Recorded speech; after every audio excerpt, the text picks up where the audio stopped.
The musical instrument I am playing now is called erhu, which was introduced to China along the ancient Silk Road in Tang Dynasty. The erhu is a testament to exchange and integration of Eastern and Western civilizations. Xi'an was once the ancient capital of China, the starting point of the Silk Road and the intersection of Eastern and Western cultures. Now, as Belt and Road Initiative proposed by China gets more recognition worldwide, Xi'an is once again at the forefront of the international exchange, serving as an important window for China to connect to the world.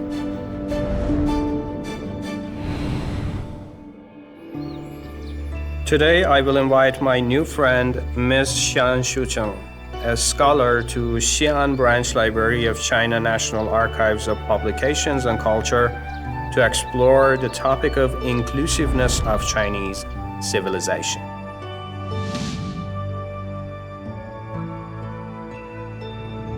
So, how did you like what I just played? It was really beautiful. I really enjoyed listening to it. I think I heard some Chinese tunes in what you had just played. Yeah, I just started to learn this instrument, although erhu is not originated here in China, but it was quite adapted and very well developed in Chinese culture. Yeah, exactly. I think the Hu team represents not only musical interactions, but also just broader cultural, civilizational interactions in general. Did you know that in Chinese culture, the idea of harmony is actually very important for music? Of course. In traditional Chinese music, there's 5 notes, the gong, shang, jue, zhi, and yu. And then in traditional Chinese music theory, the idea is that you have to compose music in this harmonious way to create a kind of complementarity or resonance between the different musical notes, and that is how one achieves pleasant music. And I think this very fact of thinking about music shows the importance of harmony for Chinese culture. In the discourses of Zheng, there was a court historian of the Zhou dynasty called Shi Bo, and he articulated one of the first theorizations about harmony. He was saying that harmony gives rise to all things, whereas if all things are the same and merely uniform, then things just die. What he meant by that is, you have to have diversity for things to flourish and to grow. But if you just have the uniformity, things cannot possibly be sustained. And Shi Bo goes on to say that in this very beautiful passage, there is no music in a single note. A single color cannot possibly be beautiful to look at. A single taste cannot possibly be delicious. And a single thing cannot possibly be judged or evaluated. This notion of harmony, it reminds me of orchestra. Everybody's playing the same piece, but on the music sheet, there are different parts for all of these instruments within the groups, different groups, and they play together, and there is this conductor leading all of them all together in a harmonious way. Probably we can see it abstractly through other aspects of life and also governance. Yeah, I think that this idea of harmony often gets misunderstood because people think of it as eradicating your individuality such that you conform to a given, to a uniform standard, but that's really not the case. It's much more about asserting or accepting the fact of everybody's individuality or difference and then still trying to create a kind of coherence out of everybody's given individuality. So it's not at all about getting rid of individuality. We're in Xi'an, which was known by China a long time ago. And also here it is the starting point of ancient Silk Road. 1,000 years ago, people were coming here to China to do business, spreading their own religious beliefs and teachings. And they were treated very warmly by Chinese people. How come that Chinese civilization could have such inclusivity so long ago? Yeah, I think the presence of many different people so early on in Chinese history was a great contributing factor to that inclusiveness. For example, the Silk Road started around 200 BC and lasted for over 1,000 years. And on the Silk Road, many different things were exchanged, not only commodities, but different cultures and religious beliefs. And even within the Tang dynasty itself, many foreigners came, and so among them, people stayed for a long time and became officials in the imperial court. So thanks to this very inclusive environment, the lives of foreigners when they came to Chang'an were not really affected. So they could follow their own traditional cultures and their own habits and customs, and this extended to religious beliefs as well. Speaking of religious beliefs, I've noticed that here they have a copy of a stele of Daqing, or Nestorian stele, which I know is very famous in China.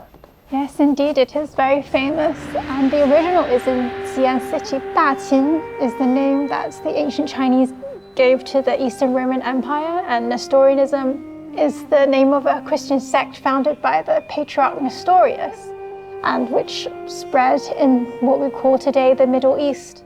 And in the 9th year of Zhengguan, there was a sect of Nestorians who came to Chang'an, and they were met with by the emperor at that time. And after learning about this religion, he sent an edict for the propagation of this faith, because he thought that there was nothing inconsistent about these teachings with Chinese values.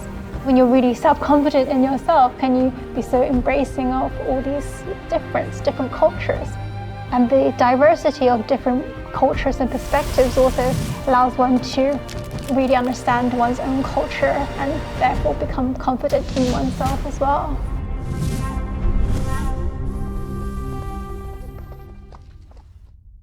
What is the impact of the inclusiveness of Chinese civilization from ancient time to the present on the development of China and today's world?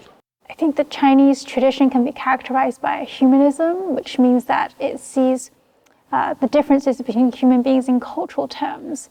And this is quite different from the dominant tradition in a Western sense, which tends to see differences between humans in very innatist biological terms, or you could say racialized terms. That is, the differences between people are in terms of race.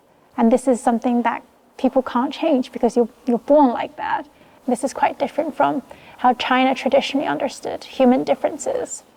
So the Chinese understanding of difference and why difference is enriching is premised on its understanding of the organic world. Fundamentally, the Chinese worldview sees that it is only through exchange with different things that leads to flourishing. So the points that you mentioned, most of them are theoretically explaining how Chinese philosophy works, but how can we put them in practice for our world today?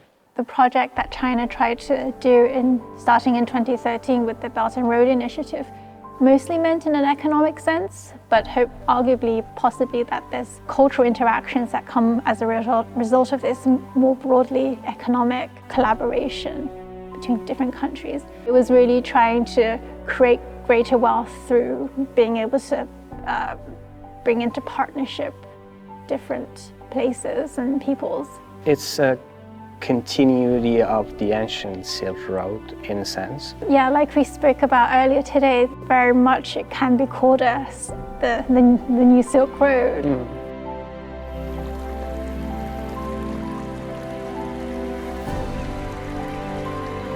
As different countries have different national conditions, operate under different social, economic, and cultural contexts, and adopt different political systems, the Belt and Road Initiative has utilized Chinese classic ideas to highlight inclusiveness and mutual learning, which have a solid foundation in traditional Chinese culture.